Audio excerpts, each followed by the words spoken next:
네, 2교시 수업 진행하도록 하겠습니다. 자, 2교시 이제, 우리 이제 1교시 이제 부패 라운드에 대해서 좀 살펴보았죠? 그러면 이제 우리 이제 다음은 그린 라운드라고 좀 볼 수 있습니다. 그린 라운드는 우리 이제 환경에 대한 문제예요. 그린 하면 이제 환경이 떠오르시죠?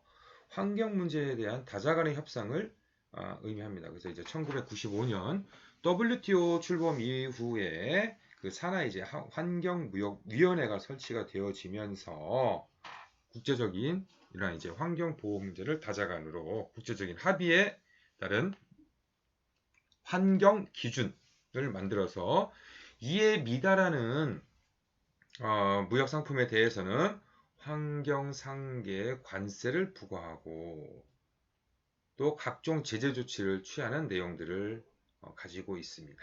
그래서 이제 철강, 금속, 석유, 화학 및 피혁 등 환경산업 또는 공해를 배출하는 산업이나 제품들은 타격을 입게 되었고요.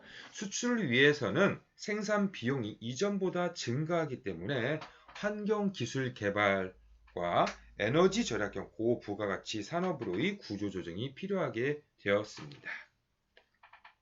자, 다음은 이제 블루 라운드. 요거 이제 노동이에요, 노동. 자, 이렇게 좀 외워두시면 되겠죠. 아까 이제 부패했죠? 부패하면은 윤리적인 부분들, 그죠? 그린 하면은 환경적인 부분들, 블루 하면은 노동과 관련되어져 있는 부분들. 그래서 노동 기준과 무역을 연계하기 위한 다자간의 협상을 뜻합니다. 자, 특히 우리가 이제 개발도상국들이 저수준의 노동 기준에서 생산한 상품을 수출하는 행위를 사회적으로 덤핑으로 간주해 가지고요. 불공정한 행위로 무역 제재의 수단으로 시정하려는 것입니다. 자, 이것 같은 경우에요. 지금 우리나라에서 미국으로 수출하는 제품 중에서 이제 철강 제품들 같은 경우는요. 바로 이러한 이 무역 제재를 받고 있습니다. 어디에서? WTO 곧 우리나라의 이제 철강 제품이라든지 뭐 이제 이런 이제 기간제 산업들에서 이제 만들어진 제품들은 국가에서 세제 보조 혜택들을 해주기 때문에 생산 원가를 낮출 수 있다. 자, 다시 얘기하면 이런 세제 보조 혜택들이 있지 않으면은 생산 원가가 높아질 수 있다는 얘기입니다. 자, 생산 원가가 높아지면은 우리나라에서 미국으로 수출하는 제품, 곧 미국 제품과 한국 제품의 어떤 이제 그 가격의 차이가 세제 보조를 해주거나 각종 이제 혜택들을 정부에서 해주지 않았을 때와의 비교가 될 수가 있다는 것을 뜻해요. 그러니까 세제 보조를 많이 해주면 어떻습니까? 국제적인 가격 경쟁력이 생기는 것이고 세제 보조를 해주지 않으면 가격 경쟁력이 떨어질 수 있다는 얘기겠죠. 자, 그래서 미국에서 우리나라에 항상 반덤핑 제소를 하고 있습니다. 그래서 미국은 이제 뭐 전 세계를 상대로 이제 다 합니다만 우리나라도 아직까지 이러한 기준들의 이제 반덤핑 규제에 이제 있다는 것들을 한번 좀 살펴볼 수가 있겠고요. 자, 이제 노동 장벽과 관련되어져 있는 이러한 문제라고도 볼 수 있는 것이 이제 바로 이제 블루 라운드라고 좀 설명을 드렸잖아요. 그래서 임금 체불, 최저임금 위반이나 이제 부당 노동 행위, 또 법정 제한 연령의 미성년자 고용, 만 15세 미만의 아이를 고용해서는 안 됩니다. 그래서 부당노동 행위 등의 국제적인 수준으로 규제를 하자라고 하는 의미들로 이해를 하시면 되겠습니다. 자, 또 하나 이제 SA 8000 인증제도라고 하는 것이 있고요. 자, 이것은 이제 기업의 사회적 책임. 아까 이제 우리 이제 ISO 26000과 같은 의미에서 이제 볼 수 있는 것들이에요. SA 8000 제도. 그래서 기업의 사회적인 책임에 대해서 윤리 표준으로 정하고, 자, 이것은 인권과 근로조건 개선을 목적으로 97년 제정한 윤리 경영과 사회적 책임 경영 분야에서 세계 최초의 국제 표준이다. 이렇게 좀 이해할 수 있습니다. 자, 지속 가능 경영, 사회적 책임 경영, 또 이제 GRI, 그래서 지속가능 보고서 작성 지침에 관한 권장사항 등 핵심 성과 표준에 대해서 지속적으로 개선하는 어떤 경영 활동을 해야 된다. 이를 인증하는 제도다라고 좀 보시면 되겠습니다. 자, 또 이제 코 원탁 회의라고 하는 것이 있어요. 코 원탁 회의는 1986년 스위스 코어에서 프루덴셜, 필립스, 캐논 등 이런 이제 글로벌 기업들이 이제 CEO들이 모여가지고요. 기업 경영에서 도덕적 가치의 필요성을 확인하는 원탁회의, 뭐 이제 둥근 탁자에서 모였다고 하는 것이겠죠. 원탁회의를 하게 되어진 겁니다. 그래서 원탁회의를 여러분들 일반 회의에서도 원탁회의라고 하면요, 다 발언권이 있고 권한들이 동등하게 나눠진 것이고요. 어떻게 보면 또 네모난 탁자가 있을 거 아니에요. 네모난 탁자는 어, 정사각형이면 상관없지만 직사각형이 대부분이잖아요. 그렇죠? 많이 앉으면 직사각형으로 앉아 있으니까 직사각형일 때는 뭐 누군가가 이제 대표적인 권한들을 가지고 있는 사람이 있고 아니면은 그 이제 어떤 부수적인 어떤 권한들을 갖는 사람들, 어떤 이제 권한의 어떤 이제 수직적인 부분들이 좀 나타날 수 있는데 이제 원탁회의는 그런 부분에서는 이제 좀 평등한 관점에서 좀 볼 수 있다는 얘기겠죠. 자, 이것을 이제 일반적인 지금 제가 설명한 것에서 이제 벗어나서 일반적인 원칙으로 다 사용할 수 있다는 얘기예요. 이거는. 자, 이 코어 원탁회의의 주요 내용은 이제 1부, 2부, 3부로 이제 나눠져 있고요. 이에 따른 국제적인 행동 표준들에 대해서 나오고 있습니다. 그래서 1원칙부터 7원칙까지 일반 원칙 7가지를 기준으로 해가지고 이러한 국제적인 경영 표준으로서 윤리 경영 기준으로서 1970년대부터 시작해서 지금 이제 빠르게 빠른 속도로 이제 확대되고 있는 추세입니다. 자, 다음은 이제 다우존스 이거 들어보셨나요? 미국의 이제 그 지수들 중에서 이제 주가 지수 중에서 다우존스 지수라고 하는 것도 있어요. 다우존스 지수. 그래서 다우존스 지수는 지속 가능성 지수라고 합니다. 그래서 1999년부터요. 세계적인 기업들, 자, 상위 2,500개 기업 중에요. 관리 구조, 재정 상황, 경제, 사회, 환경적으로 부가가치가 어느 정도 있는지에 대해서 평가를 해가지고 그 기업에 대해서 이러한 다우존스 지수를 이제 지수로서 평가를 하게 됩니다. 그래서 뭐 존슨앤존슨이라든지 또 이제 또 여기에 또 이제 20개 이상 국가에서 300개 이상의 주요 기업들이 포함됩니다. 그래서 존슨앤존슨, 듀퐁, BP, 쉘, 나이키, P&G, 유니레버, 네슬레, 3M, 홈데코 등 세계적인 기업과 가장 평판이 좋은 브랜드에 대해서 이제 분석과 투자들이 이루어진다라고 하는 것으로서 이런 지수화로 이루어진다는 겁니다. 자, 또 하나는 우리 이제 국제경영개발원이라고 하는 곳이에요. 국제경영개발원. 자, 이것은 이제 뭐 스위스에서 출발을 해가지고요. 이제 국제 경쟁력 지수를 이제 만들어 냅니다. 그래서 이러한 지표는 각 국가의 이제 국가별 지수입니다. 국가별. 여기서는 기업이었죠? 국가. 그래서 각 국가의 상대적 경쟁력인 격차를 거시경제지표, 국제화, 정부, 금융, 하부구조, 경영, 과학기술, 인력 등 8개 부문별로 구성을 해서 전체적인 경쟁력 지수를 산출합니다. 자, 2020년 작년 기준으로 한번 볼까요? 우리나라 같은 경우 이제 이 작년 2019년보다 5단계 상향 조정이 돼서 23위, 총 63개국에서 23위를 기록을 했습니다. 가장 역대 최고치가 22위였어요. 2011년에서 2013년에 자, 인구 2천만 명 이상 국가가 29개국입니다. 여기 총 63개국 중에 29개국 역대 최고 순위 2천만 명 이상 국가 기준에서는요. 역대 최고 순위 8위입니다.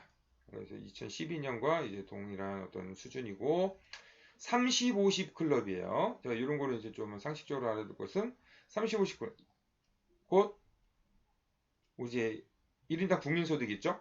국민소득이 3만 달러. 그리고 인구 5천만 명 이상인 나라. 자, 이 나라가요. 세계에서 7개국밖에 없어요. 7개국밖에.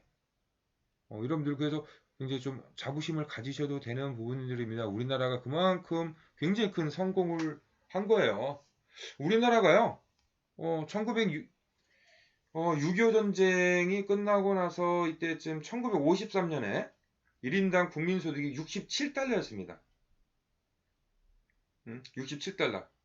그래서 이제 과감하게 이제 수출 지향 정책들이 이제 이루어지면서 1960, 70년대 이루어지면서 우리나라가 1977년에 1000달러.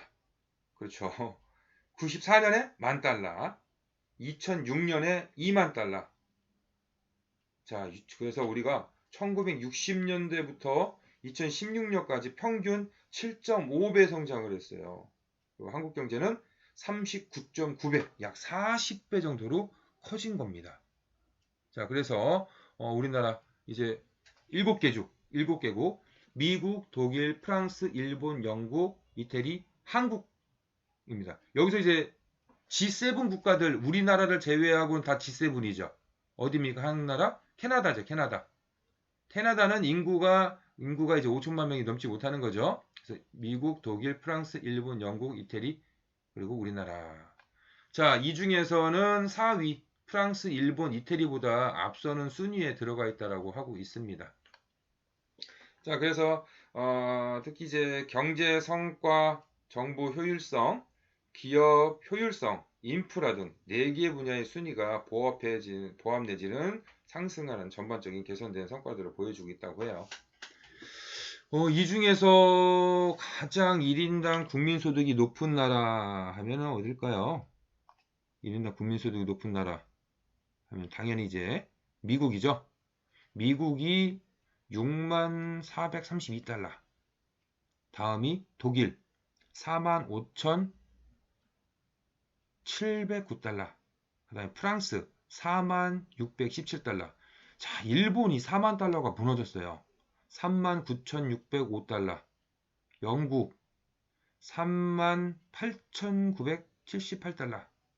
이태리 32,767달러. 우리나라 31,349달러. 자, 요거는 이제 우선은 2017년 기준이고요. 아마 지금 이제 우리가 이제 2018년 19년에 33,000달러까지 올라갔다가요. 2020년 기준으로 해가지고 31,000달러 수준으로 지금 이제 좀 떨어졌습니다. 31,000달러에서 2,000달러 정도로 좀 떨어지는 것으로 좀 보고 있고요. 자, 국제적으로 한번 이제 전체적으로 한번 살펴보면은요, 이렇습니다. 뭐 여러분들 잘 보이실지는 모르겠지만 한번 보면은요, 1위는 싱가폴입니다. 싱가폴이고요. 2위 뭐 덴마크, 스위스. 그러니까 뭐 싱가폴은 뭐 부동의 1위예요 지금까지. 덴마크, 스위스, 네덜란드, 홍콩이 3단계. 고 이제 스웨덴 여기 이제 빨간색 표시 있죠? 빨간색 표시는 인구 2천만 명 이상의 국가입니다. 2천만 명 이상. 그래서 캐나다, 미국, 대만 여기 들어가고요. 독일, 호주 여기는 이제 우리 이제 뭐 5천만 명 이상이었고 뭐 사우디 같은 나라 이제 다 들어가고요. 자, 그래서 우리나라는 23위. 그래서 변동이 이제 전년 대비해서 5위 정도 이제 올라선 순위라고 좀 보시면 되겠습니다. 그래서 이렇게 일본이 여기 있고요. 스페인, 뭐 폴란드, 인도네시아, 인도, 이태리, 필리핀. 그래서 이태리 같은 경우는 순위가 좀 굉장히 낮은 모습도 좀 보여주고 있고, 러시아, 뭐 페루, 멕시코, 콜롬비아, 우크라이나, 브라질, 뭐 마지막으로 이제 63위, 63개국인데 63위 베네수엘라 이렇게 해서 또 이제 국제적인 이제 IMD에서 발표한 자료를 좀 한번 살펴보고 있습니다. 자, 우리 이제 윤리경영의 추진 배경을 통해서 한번 볼 수 있죠? 왜 하느냐는 얘기죠. 왜 하느냐? 윤리경영을 해야 되는 이유. 자, 바로 기업의 인식 전환이 필수적으로 바뀌어야 된다는 것을 뜻합니다. 또 이러한 대외 환경들, 우리 이제 국제적인 환경의 변화들을 살펴봤잖아요. OECD라든지 ISO, EOA 등의 중심으로 해서 윤리경영 표준화들이 이루어지고 있고, 여기에 국내 환경들도 빠르게 변화하고 있어요. 투명성, 기업의 어떤 투명성에 대한 부분들에서 강도 높은 요구들이 있고요. 반부패 의식들이 요구되어지고 있고, 요즘 우리나라에서도 가장 많이 요구되어지는 사항들이 바로 이제 공정성이라고 하는 부분들에 대해서 굉장히 이제 기대감이 높습니다. 공정성에 대해서 공정성. 자, 이런 부분에서 이제 바로 이제 법과 제도를 이제 강화하는 부분들인 것이죠.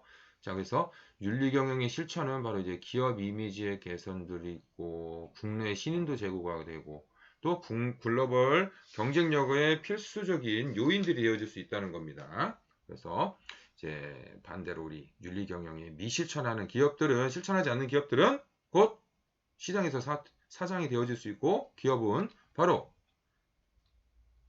지속 가능한 경영을 할 수 없는 도태할 수밖에 없다. 자, 그러면 우리 이제 국내 환경의 변화를 한번 살펴볼까요? 자, 국내 기업들에 있어가지고 국내 기업인들 또는 우리 이제 기업 이제 그 사회 구성원들, 시민들의 어떤 가치관들이 변화를 하고 있는 것이 사실입니다. 자, 여기에 기업에 이제 과거에는 공급자들에 대한 우선적인 또는 배려들이 많이 있었고요. 법적인 측면도 경제 성장을 하려고 하다 보니까 자, 그러다 보니까 이 공급자들이 힘이 굉장히 강했습니다. 그러나 지금은 소비자들의 힘이 굉장히 강해진 시대로 바뀌었죠.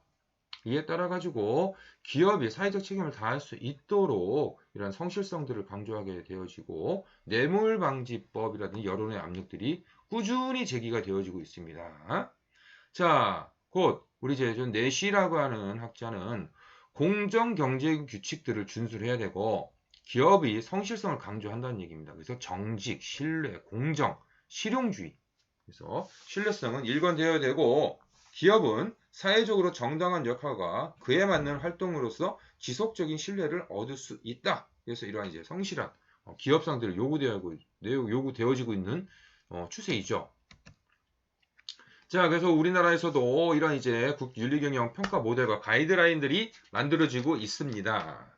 그래서 경제정의 지수, 그래서 이제 경제정의 연구소에서 만든 이제 사회적 책임 정도 평가 91년에 이제 만들어졌고요. 바른 기업 외국 기업상 경제정의 실천 연구소에서 하고 있고요. 다국적 기업들이 이제 건전화 정도들, 사회 공헌 지표, 윤리 경영 매뉴얼과 사례, 이건 정경련, 그리고 이제 공기업 윤리 경영은 국가청렴위원회, BSR, 그래서 이제 지식경제부, 이제 여기도 코백스, 또 투명 경영 평가 모델에서 경영자 총협회에서 투명 경영 우수 기업 평가를 통해서 조사를 하고 발표를 매년 하고 있습니다. 자, 우리나라에서도 이제 뭐 이러한 이제 비윤리적인 의사결정에 따라서 과오들이 나타날 수 있다라고 하는 점들입니다. 자, 우선 한 6가지 정도로 한번 좀 볼 수가 있습니다. 중대한 리콜 대상을 통해 가지고 문제를 간과한 사례입니다. 포드라고 하는 자동차 아시죠? 미국의 우리 이제 대중화의 자동차의 대중화를 이끈 자동차 회사이죠. 포드 자동차. 핀토라고 하는 자동차가 있었어요. 이 핀토 자동차에 이 연료 탱크 있죠? 연료 탱크가 이제 불량이었었어요. 그런데 이것을 이제 그 교체를 하는데 대당 11달러를 이제 이제 11 교체하지 않고 대당 11달러 절감을 했는데요. 이로 인해서 뭐 뒤에서 이제 뭐 추돌 사고가 일어난다거나 하면은 자동차가 막 불이 나가지고 사망 사고로 이루어져 가지고요 수백만 달러 보상금을 지불한 사례가 있습니다. 굉장히 대표적인 사례입니다. 나중에 우리 이제 또 다시 또 자세하게 또 한번 살펴볼 거고요. 비난을 남에게 전가한다는 사례 볼까요? 기관총 등 폭력무기 광고를 어린이에게 보게 하는 방송국이 어린이를 단속하지 못한 부모에게 책임을 전가하는 이러한 모습들 굉장히 이제 잘못된 부분들이죠. 뭐 우리나라에서 있는 일은 아니지만 특히 이제 미국에서 이제 많이 일어난 일들, 이제 총기 난사 사건들 이런 것들이 많죠. 자, 이제 외부 비판자를 이제 비난하는 경우죠. 시민단체, 소비자단체들이 비판을 반박하거나 비난하면 오히려 영웅을 만들어주게 되고 결과적으로 기업에는 불리하게 된다는 겁니다. 자, 문제 제기하는 종업원을 불이익 처분하거나 해고하는 경우들. 자, 윤리 문제를 제기하는 종업원에게 불이익을 주거나 해고함으로써 회사의 내부적인 문제를 사회적인 문제로 확대가 되어가지고 공론화가 되어지면 회사는 굉장히 큰 악영향을 미치게 될 수, 이미지도 마찬가지고 매출에도 악영향을 미칠 수밖에 없는 어떤 영향을 만들기 때문에 이런 부분을 굉장히 조심해야 됩니다. 그래서 이런 부분들 우리가 이제 윤리경의 어떤 이제 절차와 제도라고 하는 측면에서 자세하게 좀 다룰 거예요. 어떤 방법들을 통해서 해야 될까? 자, 다섯 번째로는 비윤리성이 있는 정보를 덮어두는 경우들. 부정 영수증 발행을 한다거나 자금 유용 정보를 접하고도 사회적인 공개가 두려워서 묵인하는 경우들. 그래서 더 큰 화를 초래하는 경우들도 있고요. 책임 회피성 미봉책적인 해명들이 있다는 것들. 공해 물질 배출 기업이 해당 물질에 해독성이 없다라고 해명을 했으나 나중에 치명적인 유해성 논란들이 이제 불거지게 되어지면서 큰 타격이 있게 되어지는 경우들이죠. 자, 우리 이제 책에 나와 있는 Let's stop and 이제 think라고 하는 부분들을 한번 좀 쭉 한번 읽어보시면 좋겠습니다. 자, 또 여론의 압력들이 있죠.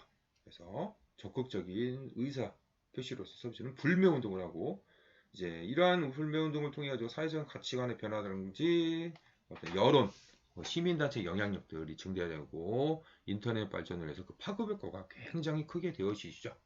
자, 그래서 시민운동가들도 운동을 하는 데 있어가지고 어떤 이제 먹고 살아야 되는 경제적인 부분들이 존재를 하잖아요. 그래서 이제 뭐 이슬만 먹고 살아야 되느냐, 아니면 이제 뭐 사회에서 어떤 소금과 같은 존재이어야 되느냐, 이러한 의미로서 이제 바로 이제 이슬적인 어떤 역할을 하느냐, 소금 넣느냐라고 하는 이런 의미를 가지고 얘기하는 어떤 이제 사례이니까 한번 좀 읽어보시면 좋을 것 같습니다.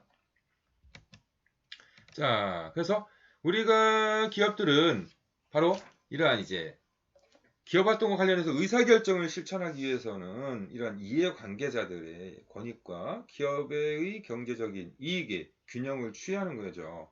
그러면서 이제 종업원, 고객, 협력업체 그리고 주주들의 존경과 신임을 받아야 됩니다. 그래서 이 헌트와 비텔은요, 윤리적 행동은 윤리적인 문제 상황 지각과 윤리적인 의사결정이 중요하다는 거예요. 문제인식, 우리 개인들이요, 문제 상황에 대해서 지각을 한다? 내가 윤리의식이 없으면요, 도덕적 관념이 없으면요, 이게 윤리의식에 대해서 상황을 지각하지 못합니다, 절대. 또, 이것도 지각하지 못하는데 무슨 윤리적인 의사결정을 하겠어요, 그렇죠? 그래서 우리가 이제 도덕적 관념이라든지 윤리라고 하는 것을 통해서 하나 이제 행동, 과정을 통해서 지속적인 노력을 해야 된다는 것을 뜻하게 되어져요. 그래서 이익이 높아야 되겠고 윤리 수준도 높아야 된다. 이것이 바로 바람직한 기업 상이라는 겁니다. 자, 이거죠. 반대로 보면 뭡니까? 기업의 이익 수준 낮아요. 근데 윤리 수준만 높아요. 자, 요거는 생존할 수 없다는 것을 뜻하게 되어지는 것이죠. 생존할 수 없는 겁니다. 또 이익과 윤리가 낮아. 요거는 뭡니까? 필요 없는 기업이란 얘기예요. 자, 윤리 경영과 이제 기업 성과와 관련되어져서 윤리적 의사결정과 재무 성과 간에 있어서는요, 정의 상관관계를 갖는다라는 얘기입니다. 사회적 책임 비용이 종업원의 사기와 생산성 향상의 이익과 상쇄가 되어질 수 있다는 겁니다. 그만큼 이러한 윤리적인 의사결정을 통해서 우리 이제 앞서 사례에서 오픈 케이스에서 살펴보았듯이 기업의 종업원들에 의했던 충성심은 자사의 제품에 대한 확고한 의지를 가지고 보다 질 좋은 제품을 생산할 수 있고, 이는 이익, 생산성 향상을 통해서 이익으로도 나타날 수 있고, 이 이익을 통해서 보다 윤리적인 의사결정으로 나타나는 이런 이제 선순환 구조들이 이루어져야 된다는 것을 뜻하게 되어지죠. 그래서 기업 성과와 연관이 되어진다는 얘기입니다. 기업 성과. 자, 정경련은 전국경제인연합회입니다. 기업 이미지 향상, 고객 충성도 강화, 판매 증가, 이익이 증가한다 이렇게 보는 것이고, 또 종업원 프라이드가 향상이 되고요, 사기가 향상되고 생산성이 향상되고 이익이 증가한다는 것이죠. 바로 이제 윤리 경영을 실천해야 한다라고 하는 의미들을 담고 있습니다. 자, 그래서 이렇게 윤리 경영과 기업의 성과 관계를 살펴보니까 평균 영업이익률, 국내 기업들을 보면 윤리 강령을 제정한 기업들 이렇게 30개 기업이 있어요. 30개 기업의 영업이익률은 7.71%, 윤리 강령을 제정하지 않은 기업은 5.54%, 약 2.2% 정도, 2.17% 정도가 차이나고 있죠. 자, 미국 같은 경우를 보면 총 평균 주가 상승률을 보면요, 존경받는 기업에 속한 기업들 보면요, 41.4%의 주가 상승률을 보여주고 있다는 얘기죠. 그냥 S&P 5천 기업은요, S&P 5천 기업도 16.5%의 평균 주가 상승률을 보여주고 있다는 얘기입니다. 그만큼 우리 영업이익이라든지 기업의 가치를 상승시키는 데 중요한 원인이 되어진다는 것이죠. 자, 그래서 윤리경영은 기업의 경쟁력이다. 저는 조금 전에 살펴보았던 요 프레임을, 이 프로세스를 좀 여러분들이 좀 이렇게 해서 잘 기억해 두셨으면 좋겠습니다. 요렇게 요 정도 이해를 하시면은 정말 딱 맞을 것 같아요. 뭐 이미지 간에서 고객, 그리고 판매, 이익이 증가하고, 프라이드가 형성이 되면서 사기가 증진되고, 생산성이 늘어나고, 이익이 증가한다. 요 정도. 자, 그래서 여기에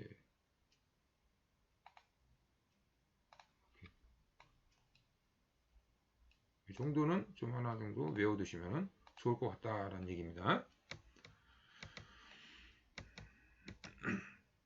자, 그래서 윤리경영 이제 선진 사례들을 보면 이제 유한 킴벌리 이제 5대 경영 방침에 대해서 사례가 있습니다. 뭐 인간 존중, 고객 만족, 사회 공헌, 가치 창조, 혁신 주도라고 하는 캠페인들이 있고요. 또 이제 포스코 3P에서 People, Practice, Process, 그리고 이제 신세 같은 경우는 종업원, 특히 이제 임직원들, 전체 직원들, 임직원 행동 수칙들을 통해서 협력 업체에도 적용을 하고 있고요. 또 이제 존슨앤존슨 같은 경우에는 존슨앤존슨 같은 경우는 굉장히 이제 세계에서 존경받는 기업 중에 하나입니다. 그래서 포춘지에서 선정한 세계에서 가장 믿을 수 있는 기업. 여러분들 이제 뭐 그래서 여기에서 이제 굉장히 유명한 사례입니다. 아워 크레도를 제정을 해가지고 실천한 이제 윤리경영 대표 기업입니다. 그래서 이런 이제 우리의 신조라고 하는 것이죠. 아워 크레도. 소비자, 종업원, 지역사회 주주 순서로 기업의 책임을 규정하고 있다고 합니다. 자, 이제 그래서 이 존슨앤존슨의 가장 대표적인 사례가 이제 타이레놀 사례예요. 타이레놀 사례. 자, 윤리 경영에 있어서 가치 판단, 우리 이제 판단 기준들을 한번 살펴봅니다. 먼저 목적론과 의무론으로 나누어서 볼 수 있습니다. 목적론과 의무론. 목적론과 의무론. 목적론은 눈에 보이지 않는 행위의 정당성의 결과를 판단합니다. 자, 부자는 정직하고 근면하다. 그래서 목표 성취를 위해서는 자아 실현을 해야 된다라고 하는 관점으로 보는 것이 목적론이고요.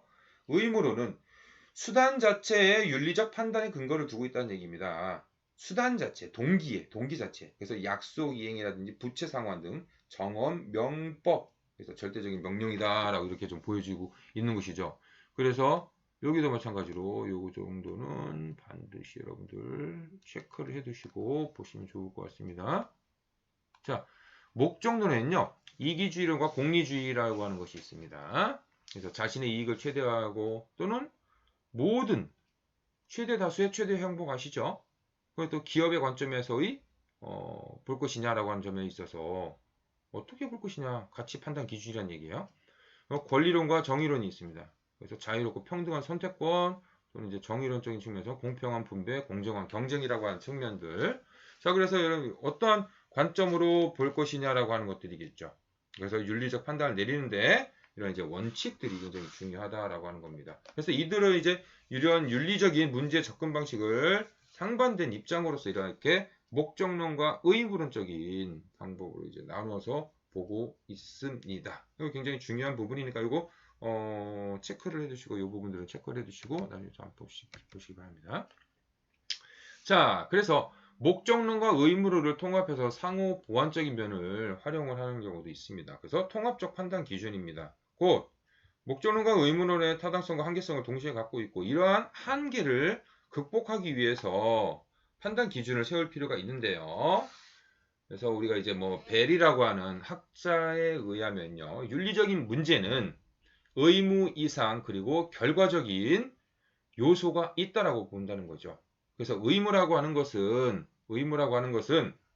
행위 주체인 인간이 행위 대상과의 관계에서 비롯이 되어지고, 이상은 윤리 주체의 목표 내지 가치관의 목표를 말한다.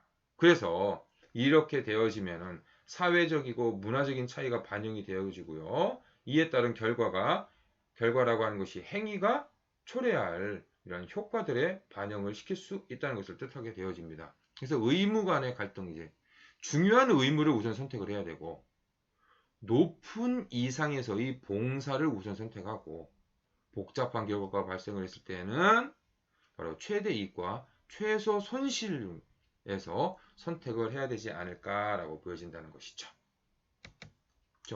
좀 어렵죠? 이제 좀 다음 시간에 좀 이론적인 측면들이 나올 거예요. 윤리경영에 대한 이론. 그래서 이런 부분들이 좀 딱딱하니까 좀 이해하시기 바랍니다. 자, 우선은 이제 이론적으로는 토대가 잘 이루어져 있고요. 이것에 이제 사례가 접목이 되어지면요. 굉장히 우리 머릿속에서 장기간 기억이 된다는 겁니다. 자, 경영관리 기능별로 이제 여기 이제 경영관리, 인사, 마케팅, 이게 경영 각 분야들이에요. 마케팅, 재무, 회계, 생산, 정보, 글로벌 경영들. 그래서 이렇게 이제 유형화를 해가지고 보면은 인사조직에서 차별, 처우, 부당노동행위, 사생활 침해, 이 이제 기능을 담당하고 있는 부분들에 있어서의 윤리경영 실천을 어떻게 할 것인가라는 해당 분야 부분이죠. 그래서 특혜 대출, 내부자 거래, 공급 유형 등. 그리고 이제 글로벌 경영 같은 경우 외국 정부 관료 매수 및 외화 도피들 이런 내용들을 담고 있습니다. 자, 그래서 윤리 경영과 이제 사회적 책임을 통해 가지고 우리 대내적으로 이제 적극적으로 한다라면은 경영자 구성원의 바람직한 행동으로 이끌어내야 되고요. 인격 존중과 능력 개발 기회를 부여를 해 주어야 됩니다. 자, 대외적으로 우리 적극적인 방향을 보면 이해관계자 정부에 대한 바람직한 기업의 행동들을 좀 제시를 해줘야 되고요. 문화, 장학, 의료 등 사회 환원 및 지역사회 개발을 하는데 적극적으로 나서는 것이 좋지 않겠느냐라고 좀 보여지는 겁니다. 자, 그래서 윤리경영의 이제 발전 과정을 통해서 보면 1960년대에서 이제 2000년대로 이제 나타나는 문제입니다. 곧 윤리경영의 수준이 1960년대에서 이제 이렇게 좀 벌어지고 있는 것이죠. 사회적인 기대, 실제 기업들에 의했던 윤리적인 문제들, 요 갭이 어떻습니까? 점차 더 커졌다는 것을 뜻하게 되어지는 거예요.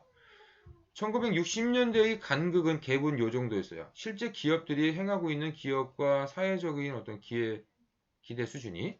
그런데 2000년대 들어서면서 약 2배 정도로 이렇게 늘어난 모습들을 보여주고 있다는 것이죠. 그래서 그만큼 이런 기업의 어떤 이제 그 윤리 경영에 대한 것을 우리 사회가 굉장히 많이 기대를 하고 있다는 것을 뜻하게 되어집니다. 자, 그래서 기업의 윤리 발달은요, 첫 번째 무도덕 단계에서 두 번째 준법 단계로 법을 지켜야 돼요. 그리고 이제 지역사회에 봉사하는 반응 단계, 그리고 이제 윤리와 이익 간의 이제 균형을 맞추는 윤리 시작 단계가 되어지고요. 바로 이제 다섯 번째 윤리 선진화 단계로서 윤리를 우선적인 실천 항목으로서 경영 활동을 하는 것을 뜻하게 되어집니다. 그러면서 우리 이제 윤리 방침들, 강령들, 윤리 헌장, 윤리 강령, 이런 것들을 만들고요. 윤리위원회도 만들고요. 이를 통해서 윤리 경영 제도와 환경들을 조성을 합니다. 자, 우리 이제 마지막으로 케이스 스터디가 있죠. 여기서 보시면은 여러 사례들이 나옵니다. 다국적 기업들과 이게 등장한 인권 경영의 원칙이라고 하는 것이죠. 원칙들에 대해서 이제 쭉 설명을 하고 있고요. 두 번째로 이제 국내 기업 바로 이제 포스코, 이제 인도의 이제 오리사주에 이제 포스코 일관 제철소 사업을 하려고 했는데 현지 주민들이 이렇게 이제 포스코 go back 돌아가라 이렇게 얘기를 하고 있는 것, 이런 부분들 왜 어떤 문제들이 있는지, 자, 우리 이제 책에 이제 사례들이 잘 나와 있으니까 한번 좀 보도록 합니다. 자, 또 인권, 미국의 이제 인권과 관련돼 가지고 이제 미국에서 대학생들이 안티 코카콜라 운동들을 벌인 이야기들. 자, 그리고 마지막으로 이제 인권 경영을 안 하면 투자도 못 받는다라고 하는 점들에 대해서 이렇게 내세우고 있습니다. 그래서 우리나라에서는 아직 이제 2000 지금 이제 뭐 윤리 경영이 시작한 지 약 한 10여 년이 조금 지났다고 보실 수가 있습니다. 이제 뭐 정말 이제 걸음마 단계다라고 좀 보실 수가 있고요. 무조건 이제 외국과 비교해서 볼 것은 아닙니다. 그만큼 이제 기업이 태생도 외국은 선진국들은 이제 빨랐고요. 기업이 존속한 기간도 빨랐고요. 기업이 사회 관계를 맺고 있었던 기간도 저희 나라보다 워낙 길었어요. 그렇기 때문에 이제 우리나라 뭐 100년 넘는 기업이 몇 개 없잖아요. 3개밖에 없어요. 앞으로 이제 늘어나야 된다라고 하는 것이죠. 그만큼 이제 사회와의 이제 이해 관계자들과의 관계를 얼마큼 잘 맺고 여기에 윤리 경영을 실천을 할 것이냐라고 하는 점들입니다. 자, 그래서 인권 경영이라고 하는 측면들에 대해서 사례를 한번 쭉 살펴보시고요. 어떻게 화두가 되는 이유들에 대해서 좀 한번 살펴보고요. UN 글로벌 컴팩트와 OECD 기업 지배 원칙, ISO 2만 요청 등 국제 기구에 가입한 국내 기업들의 사례가 있는지 이런 요거 한번 찾아보시면 좋을 것 같습니다.